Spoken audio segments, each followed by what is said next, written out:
दोस्तों कैसे हो आप सब। आई होप आप सब बहुत अच्छे होंगे, बहुत शानदार होंगे और जिंदाबाद होंगे, जबरदस्त होंगे। तो अपनी पढ़ाई कर रहे हैं और केवीएस के टियर 1 एग्जाम में बहुत ही कम दिन रह गए हैं। तो क्या कैसी रणनीति रहनी चाहिए, आप सबको पता होना चाहिए कि सिलेबस में क्या होगा, एग्जाम पैटर्न क्या है। सबसे पहले ये ध्यान होना चाहिए भैया, हमें पता है कि 100 क्वेश्चन पूछे जाएंगे 300 मार्क के और नेगेटिव मार्किंग 1/3 रहने वाली है। 2 घंटे का समय मिलेगा, 120 मिनट का समय मिलेगा। 1/3 नेगेटिव मार्किंग बहुत मतलब हार्ड मार्किंग हो जाती है, ज्यादा ही नेगेटिव नंबर चले जाते हैं, है ना। ये सब आप सब बहुत अच्छे से जानते हो। और बहुत सारे परेशान है कि कितने कौन कौन सब्जेक्ट में कितना कितना स्कोर कर दिया जाए, बस इतना बता दो सर जी, बस इतना इतने की तैयारी कर देते हैं। जो मैथ्स बैकग्राउंड के हैं उनके लिए भैया, जो मैथ्स बैकग्राउंड और रीजनिंग के लिए हैं, तो यहाँ पे मैथ्स और रीजनिंग के लिए तो मैं बता देता हूँ, रीजनिंग या मैथ्स में ऑल्टरनेट ले लो। अगर आपने मैथ में या रीजनिंग में, अगर आपने रीजनिंग में 15 सही करे हैं तो 17 यहाँ पे ठीक करना पड़ेगा, या 16 ठीक कर लो। ये आप अपने हिसाब से डिसाइड कर लो कि इतना आपको ठीक करना ही है, इतने क्वेश्चन कम से कम अटेम्प्ट करने हैं। तो आपके 45 और 51 नंबर बन जाएंगे 60 120 में से 60 45 51 इसके आसपास बन जाएंगे, ठीक है। अब आपको क्या करना है, आपको कंप्यूटर लिटरेसी में कम से कम 16 क्वेश्चन तो करने ही करने हैं। और कंप्यूटर बहुत आसानी से मोर स्कोरिंग, जिसको मैं स्टार लगा देता हूं, मोर स्कोरिंग है और एक्यूरेसी के साथ में, जिसमें आप ज्यादा स्कोर कर सकते हो। इसमें इन पोर्शंस में बहुत ज्यादा स्कोर कर सकते हो, अच्छे मार्क्स ला सकते हो। अगर सिलेक्शन होगा तो इन 4 के बेस पे ज्यादा से ज्यादा होगा। इस पे फिर थोड़ा सा इस पे लगा सकता हूं मैं, इस पे, बाकी इस पे कम चांस है। अब इसके बाद आपने 16 क्वेश्चन यहाँ पे ठीक कर लिए। आप अगर 20 ठीक कर लेते हो तो आपकी जीएस 20 में से 20 ठीक कर लेते हो, 18 ठीक कर लेते हो, तो आप जीएस पे कम भी कर लोगे तब भी काम चल जाएगा। इतना मेरे एक स्टैंडर्ड, मैंने एक जिस हिसाब से पेपर है उस हिसाब से मैंने नंबर बताए हैं। ये आपके हिसाब से आप फ्लक्चुएट कर सकते हो, लेकिन आपको 18 अगर आपने कर दिया तो यहाँ 8 लगा लो या 10 लगा देते तो बहुत अच्छी है, कट ऑफ से ऊपर जाएगा। फिर अब यहाँ पे कट ऑफ से ऊपर आपके नंबर हो जाएंगे, अच्छी बात रहेगी।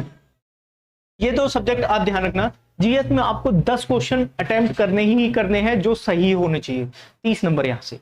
और फिर इसके बाद आपको इंग्लिश में 7 नंबर 7 क्वेश्चन तो जरूर करने हैं। जिसके इंग्लिश बैकग्राउंड नहीं है इसमें भाई पूरे मारो, कंप्यूटर में पूरे मारो, ठीक है। जो इंग्लिश बैकग्राउंड से डरते हैं भाई 5 नंबर लिखाओ, 5 तो आप ला सकते हो, इतना तो पता है। पैसेज आएगा एक 5 नंबर का, उसमें ला सकते हो आप यहाँ पे।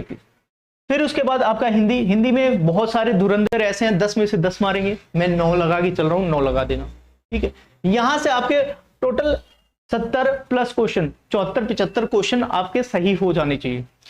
74-75 सही हो जाएंगे तो आप भाई ऐसे रुकने वाले थोड़ी ना हो। 128 74 के हिसाब से 228 आपके नंबर आ जाते हैं। मैंने कहा है कि 200 से प्लस आप सेफ हो, 200 से प्लस सेफ हो, 200 से प्लस लेके आने की जरूरत है आपसे।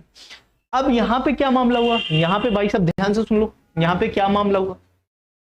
यहाँ पे जो मामला है भैया 74 के, आप तो कह रहे थे सर 65 क्वेश्चन कर लो आपका हो जाएगा, बिल्कुल हो जाएगा। 65 क्वेश्चन 65%, मतलब 100 में से 65 क्वेश्चन 65-70 कर लो। लेकिन भैया आप ना यहाँ पे जब जोश में इतने क्वेश्चन करोगे ना तो 5-6 क्वेश्चन गलत भी करोगे, 5-6 क्वेश्चन गलत करोगे। उस नेगेटिव को मैनेज करने के लिए मैंने इतने सही क्वेश्चन बताए। आप सबको ये परेशानी होगी कि कितने ठीक होने चाहिए, मैंने बता दिए कि इतने ठीक होने चाहिए, इतने ठीक होने चाहिए। और नेगेटिव नंबर से कैसे बचा जाए भाई, नेगेटिव मत छेड़ो, या अगर नेगेटिव छेड़ते हो तो इतने क्वेश्चन अटेम्प्ट करो, नेगेटिव भी प्रभाव नहीं डाल पाएगा आपके आंसर पे। इस चीज को ध्यान रखना। अगर और भी कुछ डिटेल चाहिए, एग्जाम में कैसे पढ़ना है, क्या सिलेबस होना चाहिए, क्या स्ट्रेटेजी होनी चाहिए, ये सारी वीडियो तो मैंने बना ही रखी है। अगर किसी को पर्सनल कुछ डाउट है कि कैसे क्या क्या करना है, बिल्कुल जो न्यू कमर्स हैं, जिनको पहली बार कंपटीशन की फील्ड में आए हैं, इस नंबर पे व्हाट्सएप करेंगे और मैं आपको गाइडेंस दूंगा कि भाई हाँ कैसे क्वेश्चन आते हैं, किस हिसाब से अटेम्प्ट करने होते हैं।